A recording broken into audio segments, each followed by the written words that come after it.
Hey guys, welcome back to the channel. You're welcome. You know the way they say you're welcome. Welcome to the channel. If you are returning to Sports, thanks for clicking to watch. Thanks for being here. You're amazing. Thank you. I appreciate you a lot. And for new subscribers, in the last couple of weeks, I had an influx of new subscribers. Thank you for subscribing, and I hope you're enjoying the channel so far. Let me know in the comment section if you subscribed in the last couple of weeks. Are you enjoying the content you are saying on this channel? Are there content you like to see? Do you have content like to see content ideas, topics you like me to film on? Let me know in the comments. I got you. Thank you for being here. And if you are coming across this channel for the very first time and you are seeing this pretty face for the first time, my name is Christy and this is Christy Sports. On this channel I film content about faith and our lifestyle in Saskatchewan, Canada as new immigrants. We've been here for just a few weeks, less than a year. In a few weeks we'll be saying, yeah, we are 1 year in Canada, and it's been an amazing journey. And on this channel I film my experiences, and so far I've discovered that sharing my experiences have helped people, so I will not stop sharing. I won't stop sharing. So you will definitely love watching this channel. So you remember to click on the subscribe button and do well to turn on your notification bell so that you don't miss videos on this channel. This dress I'm wearing, this is intentional. I'll tell you about it as you continue in the video. So let's get to this, guys.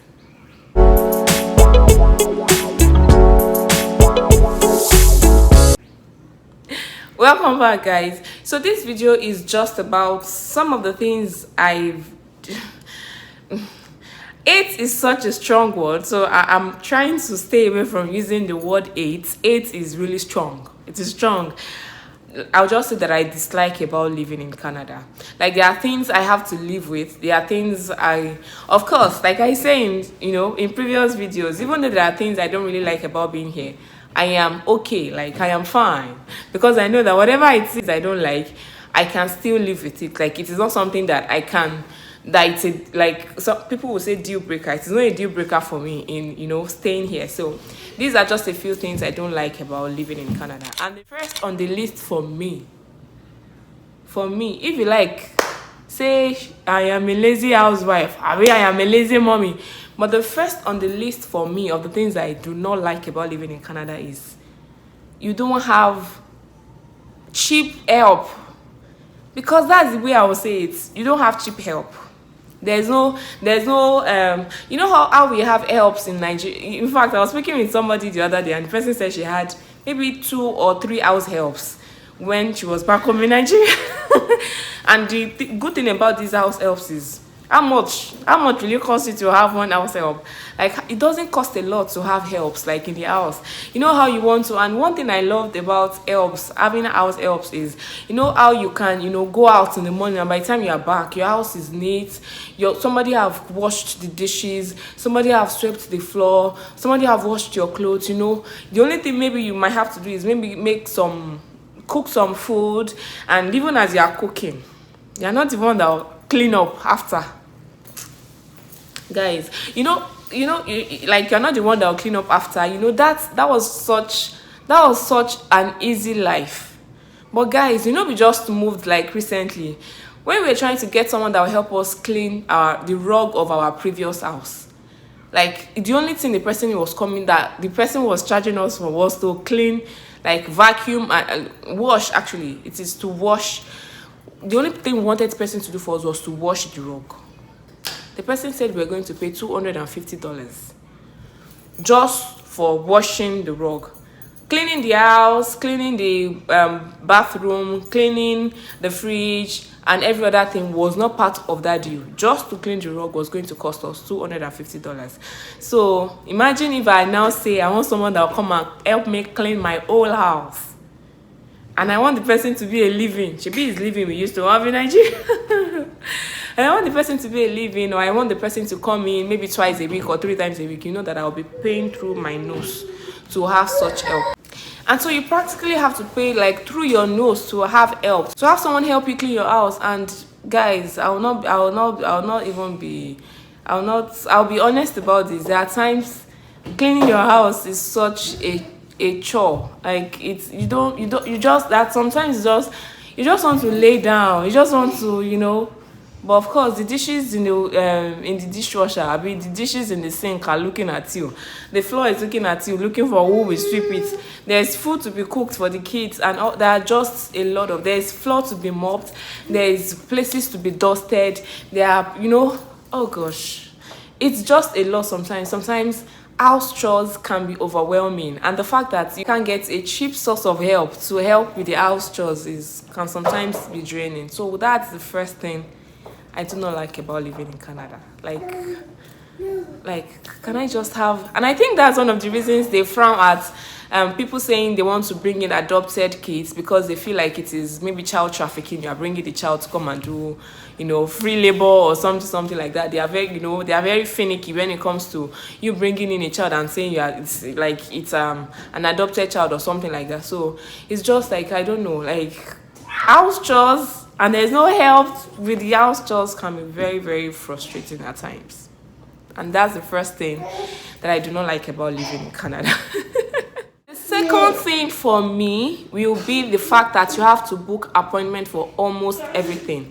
And the reason I'm saying this again is because recently my last baby had a minor home accident, and we had to take him to the hospital. We took him to the hospital for them to look at it and assess, okay, so is it like something that we need to be worried about or something?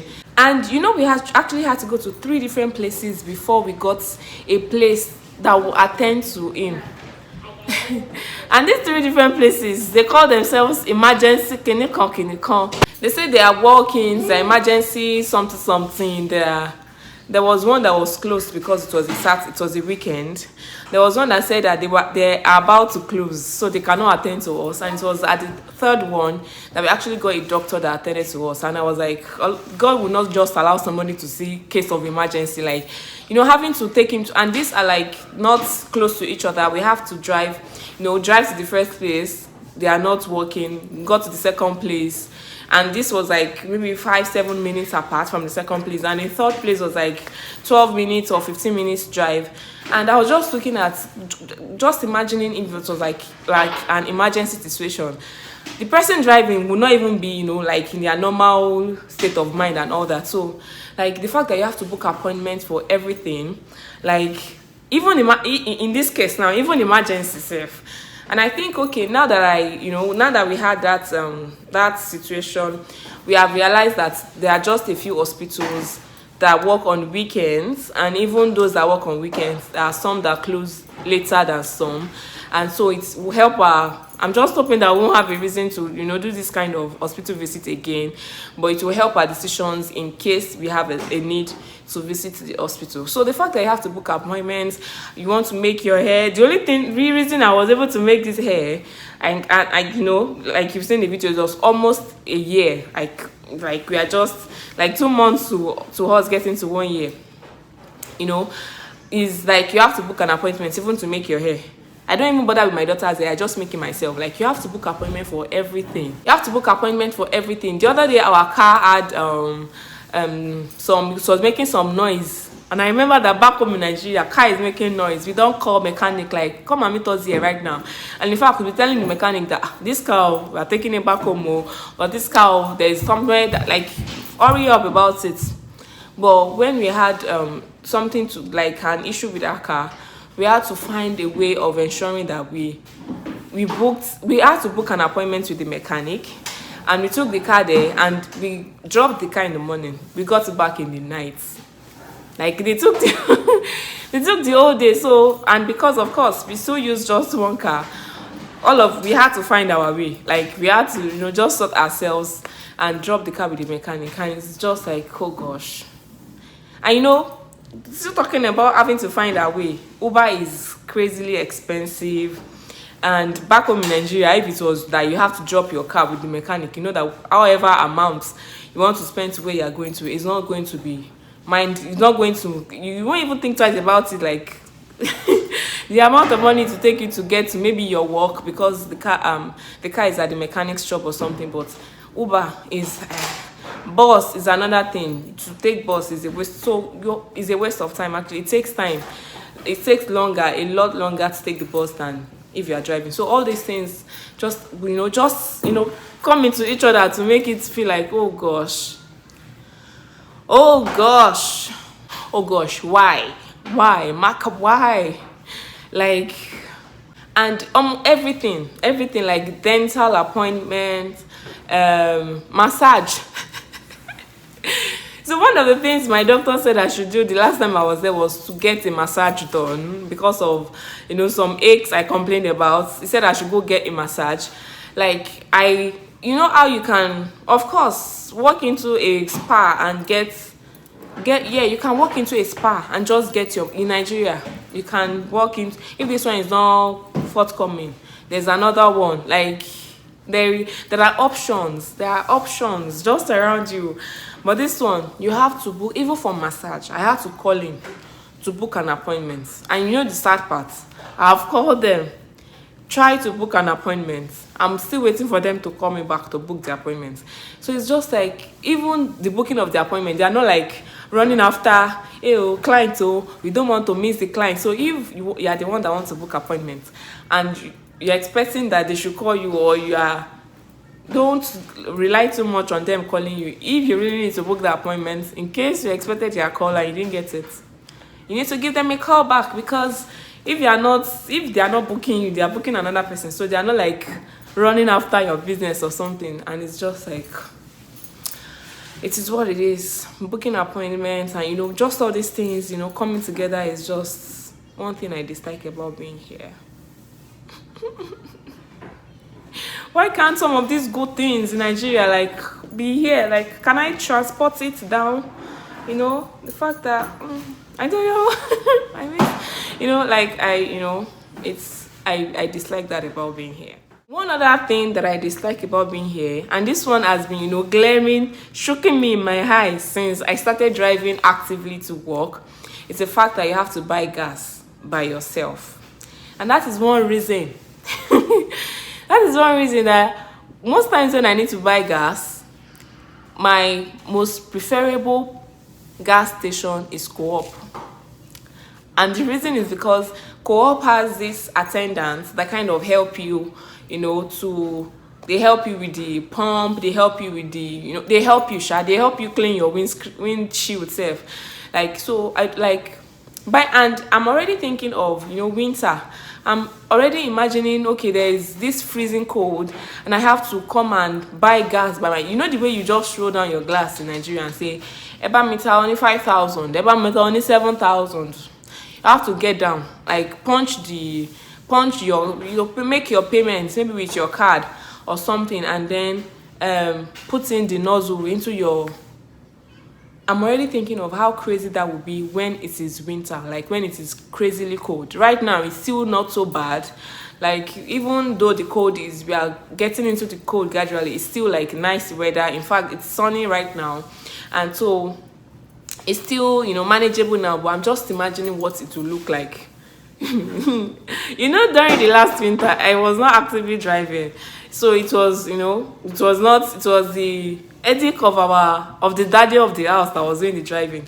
So my husband was the one doing most of the driving, and most times when we go to gas stations to buy gas, is the one that does the coming down. Two of us will not come down together now.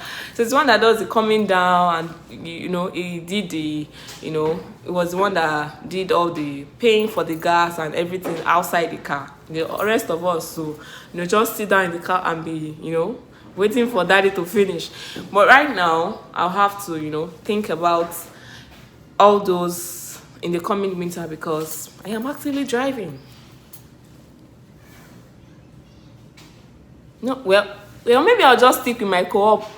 Like, just stick with the place where, but even if I'm sticking with Co-op, I still have to get out of my car to make payments. Like, I have to use there's this POS, like, something that is installed into the place for the place where you pick up the nozzle. There's this POS like thing where you make your payment. So even if the attendant will help you with putting the nozzle in your, what's it called, in your gas tank, you still have to come down to make payments. But I also know that you can go into the co-op store to make payment. But everything, like when you think of all these things inside code, it's not something like, it's like right now I'm not even ready to wrap my head around having to do that. So I don't like that about Canada.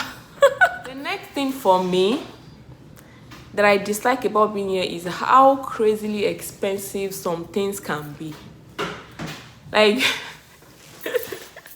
I remember that sometimes when I go to the store to buy things and I see the price on some things, I'll be like, kilo day.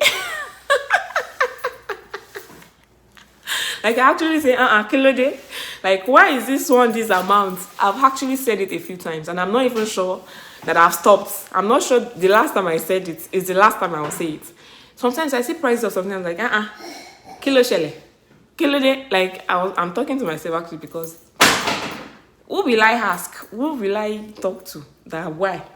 Do I even want to go and ask why? No, I don't want to go and ask why. Like, excuse me, why is this thing this price? You know what?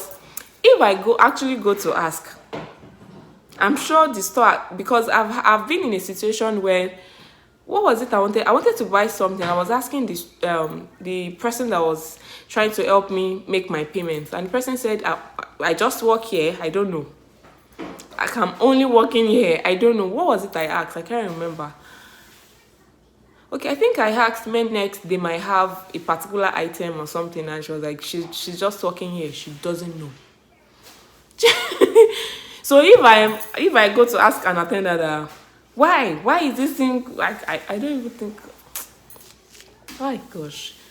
The other day I saw a scissors. Like, I wanted to buy a scissors to maybe use in my kitchen sometimes, for instead of knife. Scissors sometimes can be easy to cut some things, and I saw the scissors was like maybe $9.99, almost $10, and there were more expensive scissors than that. And I was like, why is a scissors $10? Abi, is it why is a scissors $10?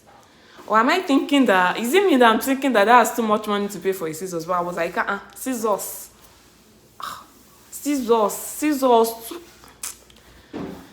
Things are expensive. Things are really expensive. And sometimes you have to, look for deals. Sometimes you have to look for when a sale is happening. You have to look for when, I don't know, when there are some things that are discounted, that have discounts.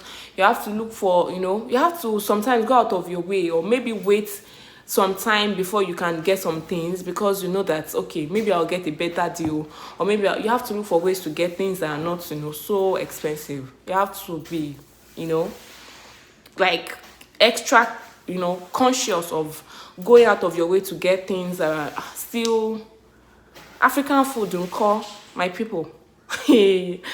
African food, when you go to African store to buy some things, it's just like you just close your eyes. Maybe not close your eyes literally, but close your mind. You know how you are looking at the price of something and you are not allowing it to register in your mind. We buy how many, like we look at the and be like, these beans cannot be more than 2 Congos. And the price is like $40. These beans, this egusi cannot be more than 2 cups. And you see the price and you're like, what is it? It's like, and the fact is, you can't just, even if you want to, start trying out other foods, you can't just introduce other foods. So we still have to eat the African food. Things are expensive. And somebody said they are expensive because we are converting. Well, even if I'm not converting, by the time I think of the price of something and I think of how much I'm earning per hour, I'm like, 2 hours, like I practically work for 2 hours for me to buy, like the price of this thing is my 2 hours of my life to buy this thing. Why is it that why? So now there are some things I've learned to tell myself, this thing is not, I can buy it later. Like it's not necessary now. So I think I can buy it later, it's not necessary now. So I've been able to, get out of the habit of buying things just for buying sake. Like you have to actually think of the need. Like think of, okay, can I still do without this thing in the next few days or in the next few weeks? Can I buy it later? And one bad thing about buying it later is by the time you even go back, sometimes the price has increased. So sometimes it's even better to buy what you want to buy, like when you need to buy it or when you want to buy it. So things are just expensive. Things are expensive. Like no matter, even if I'm not converting, when I think of how many, or maybe it's because I'm not in the job that will pay me enough yet. But when I think of how many, like the price of an item, and I think of how many hours of my pay that item is, I'm like, but why? Why? Like, why? And I know I will still ask when I see the price of an item, kilo day. You know that kind of kilo day, kilo little. Why kilo? What is it? What is there? Why is this? Why is this your price? I know I'll still ask. I know. I know. I will still see something that will make me ask that question.